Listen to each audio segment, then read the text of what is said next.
Aquí en México nos da mucho temor hablar de gobiernos corporativos.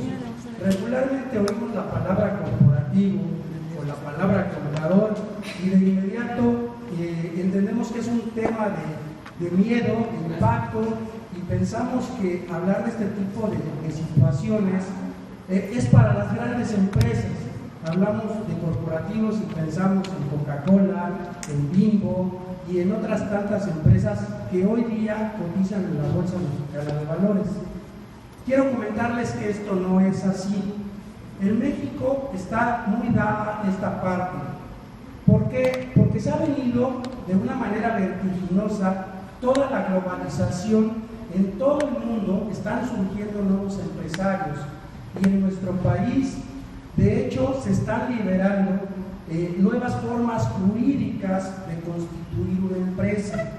Hoy día, muy pocas personas conocen acerca del desarrollo de las empresas SAP, que son sociedades anónimas promotoras de inversión, que aún tratándose de pequeñas o medianas empresas, tienen la gran posibilidad de incursionar en el mercado de valores con la tendencia a convertirse en empresas bursátiles. No tengamos temor a esto. Esto nos puede proveer de capitales con emisión de acciones que se van a un capital preferente. En ningún momento vamos a perder el poder de nuestro negocio. En ningún momento vamos a ceder los derechos de nuestro negocio a terceros. Eso no sucede. Se llaman capitales preferentes porque estamos garantizando que al emitir las acciones vamos a fortalecer un negocio que nos va a permitir pagar un rendimiento de esas acciones haciendo crecer nuestro negocio. Esto es de manera transitoria. O podemos hacerlo de tantos socios, de tantas gentes que compren nuestras acciones, que nos van a permitir partir de ser una empresa pequeña o mediana hasta llegar a los capitales bursátiles de muy poco interés o de muy poco rendimiento en el que tenemos que pagar. Les doy un ejemplo muy simple, rápido. Si ustedes pretenden en su negocio obtener un 20% de utilidad, un 10% de utilidad, emiten las acciones en donde ustedes garantizan que al tomar estos capitales ustedes van a darles un rendimiento en el corto plazo del 3%, les aseguro que muchos inversionistas apostarían por comprar sus acciones e incursionaríamos en mercados mucho más grandes, inclusive siendo proveedores de las grandes empresas o de los grandes corporativos. Esto nos da miedo aquí en México, muchas veces en Latinoamérica. No tenemos la educación financiera, no tenemos la capacitación y no nos acercamos a los profesionales para que nos orienten de cómo hacer las cosas para llegar a esos niveles. De hecho, hablamos de la parte de contabilidad y todos decimos los contadores son malísimos, o sea, no hacen nada, no presentan los impuestos. Sí existen este tipo de colegas, pero también existen firmas como la que represento, que estamos preocupados por llegar al mercado de las pequeñas y medianas empresas, que no son un sector totalmente descuidado por los grandes despachos. Hablo de mi competencia, muy grandísima, KPMG, Pricewaterhouse, Deloitte Touche, y todos esos grandes despachos que son los que controlan a los grandes corporativos, y que sin embargo las pequeñas y medianas empresas están controlados por pequeños despachos que ni siquiera tienen la capacidad de darles la orientación sólida y firme. Solamente se remiten a los números que yo llamo de abarrotero, a suma, resta, multiplica, divide y tienes que pagar tanto de impuestos. No hay una asesoría continua. Entonces yo les invito de verdad a que se atrevan a dar ese crecimiento a cada una de sus empresas. No sucede nada, se van a hacer llegar de capitales que les van a permitir un desarrollo.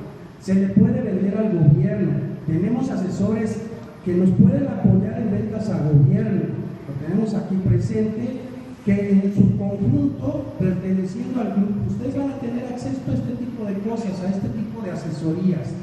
Entonces, empecemos a formar negocios serios, formales y que nos permitan crecer.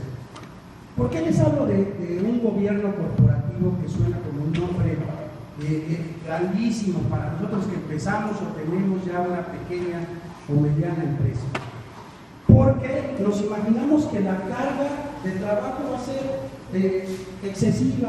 No es así.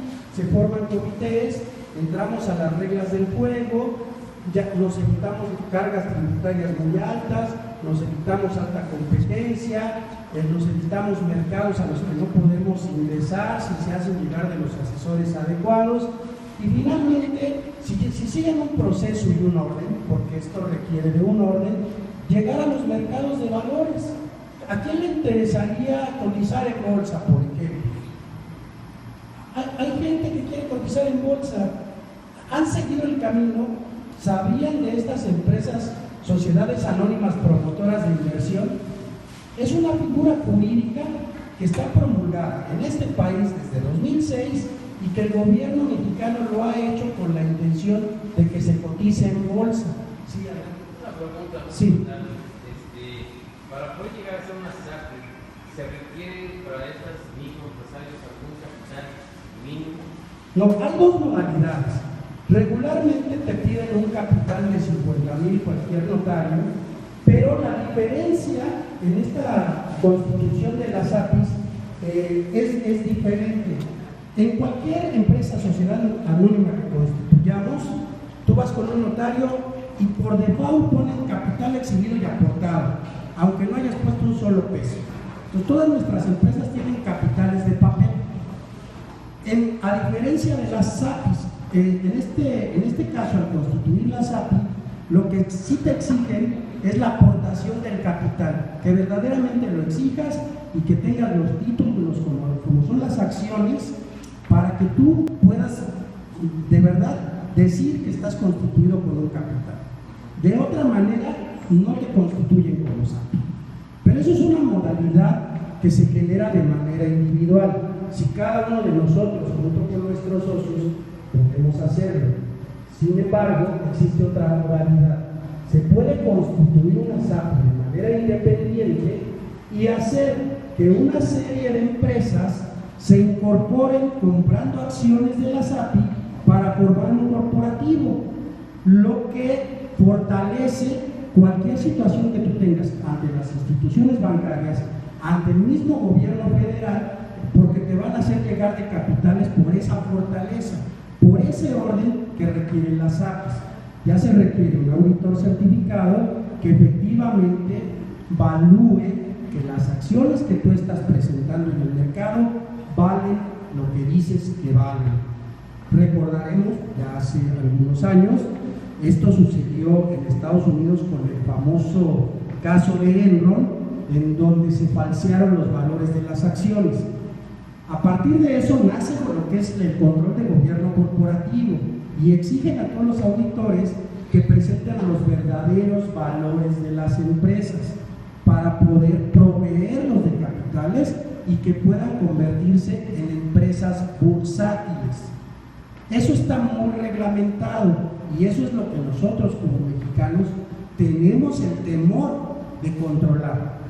Tenemos que tener comités de auditoría, tenemos que tener comités de comercialización, tenemos que tener comités de control y eso es a lo que nosotros nos falta un poco de educación financiera y de control para incursionar en los mercados que nos permitan crecer y fortalecer nuestro negocio.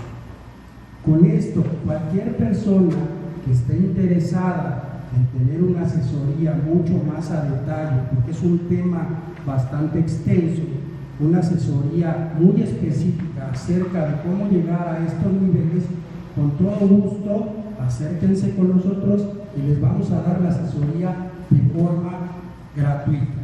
No tenemos ningún inconveniente en visitar sus empresas y ofrecerles esta consultoría de forma gratuita para que vean que esto no es una gran problemática. Les agradezco mucho, te cedo la palabra al licenciado José Luis Piedras. Gracias. Pues vamos a darle las gracias a gobernador Gerardo, ya que a partir de mañana va a representar